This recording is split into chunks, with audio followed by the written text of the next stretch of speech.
বাড়ির ছাদ, দেয়াল ও জানালায় একটি দুইটি নয়, ২০টির বেশি মৌচাক বসেছে।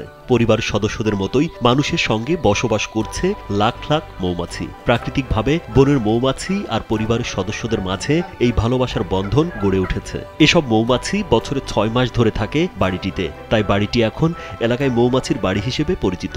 কেউ মৌমাছি দেখতে, আবার কেউ বা ছবি তুলতে যান ওই বাড়িতে।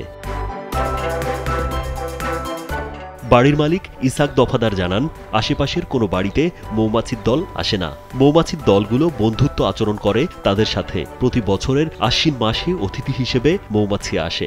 ৬ মাস থেকে মধু দিয়ে তারা আবারও চলে যায়। গেল ৬ থেকে ৭ বছর আগে হঠাৎ বাড়িতে দুটি মৌমাছির দল এসে হাজির হয়। এরপর থেকে প্রতি বছরই এই মৌমাছির দল আসে। এবছর এসেছে ২০টি দল।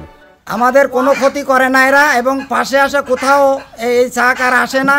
আমাদের বন্ধু আচরণ করে, আমাদের সাথে বন্ধুত্ব হয়ে গেছে। এরা বারবার প্রত্যেক বছর এই কার্তিক আশ্বিন মাসে শেষে আসে এই ৬ মাস আমাকে মধু দিয়ে যায় সংগ্রহ করি। বাড়ির অন্য সদস্যরা জানান, মৌমাছির দল তাদের কোনো ক্ষতি করে না। এবছর মৌমাছির চাক থেকে প্রথম ধাপেই ২৭ কেজি মধু সংগ্রহ করা হয়েছে। মৌমাছি দেখতে প্রতিদিনই বাইরের লোক বাড়িতে আসেন। মৌমাছির কারণে দিনে কোনো অসুবিধা হয় না, তবে রাতে বাড়িতে আলো জ্বালিয়ে রাখা যায় না। আলোর সামনে এসে মৌমাছি ঘোরাঘুরি করে। দিনের বেলায় কোনো সমস্যা হয় না, রাত্রেবেলায় আমরা বাড়ি কোনো লাইট দিতে পারি না। লাইট দিলে সেই জায়গায় সব মৌমাছি চলে যায়, আমাদের যাই ওই জায়গায় অসুবিধা করে। আমাকে কিছু কোনো ক্ষতি করে না, তো এইভাবে আমরা লালন পালন করিয়ে ওরা থাকে, আবার ওরা চলে যায়, আবার আসে। আমাদের এই বাড়িতে মৌমাছির কারণে অনেক লোকজন আসতেছে দেখতে। উপজেলা নির্বাহী কর্মকর্তা নিশাত তামান্না জানান, বিষয়টি শুনেছেন। বাড়ির লোকজনকে সতর্ক থাকার পরামর্শ দেন তিনি।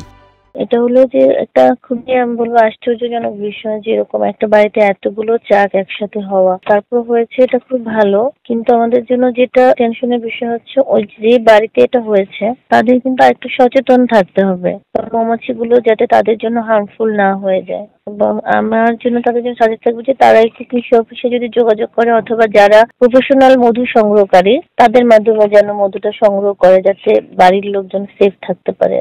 যশোরের মনিরামপুর উপজেলার খানপুর ইউনিয়নের শেখপাড়া গ্রামে ইসাক দফাদারের বাড়িতে প্রায় ৬ বছর ধরে বাসা বেঁধে আসছে মৌমাছিরা। এই মৌচাক থেকে সংগ্রহ করা মধু বিক্রি করে বছরে প্রায় লাখ টাকা উপার্জন করছেন বাড়ির মালিক। রাজীব বিশ্বাস, কালবেলা।